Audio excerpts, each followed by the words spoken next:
There's a scene in The Devil Wears Prada where, yes, this is going to lead back to philosophy, don't worry, but let us go on this journey together.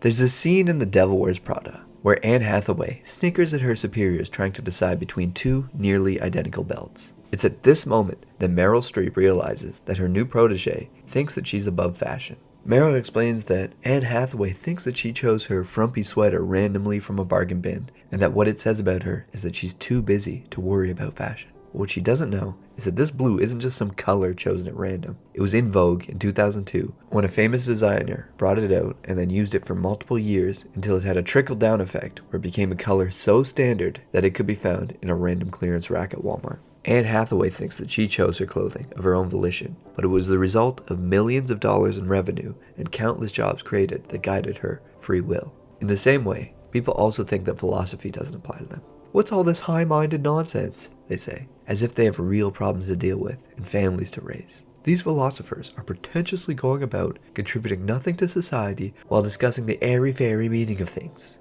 Now, this is in part the fault of modern philosophers, who are often pretentious and stick with their pointless theories that have zero practical application in life. But that doesn't mean that philosophy is useless in general. You think that you don't have energy to give to philosophy, but the manner in which you think, the way you solve problems that you take for granted as naturally human, that was developed by the philosophers who came before us. The word philosophy is Greek for the love of wisdom. Simply put, we've been developing wisdom since we evolved out of amoebas. Your understanding of the world is thanks to philosophy. Your problem-solving framework is thanks to philosophy. Your trigonometry, your mathematics, your physics are all from philosophy. The scientific method that we all know and trust wasn't just something innate in us. It morphed from our ancestors trying out different things to see what worked to help them survive.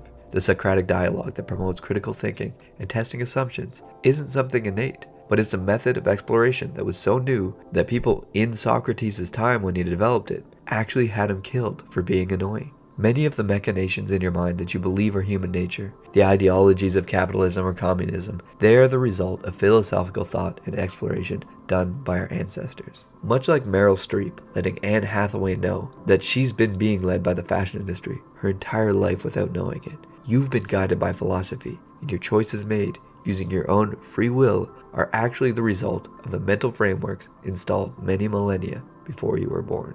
So now that we realize that we are entirely affected by philosophy already, doesn't it make sense to bring some consciousness to it, bring it all back to the basics, and start questioning our long-held beliefs?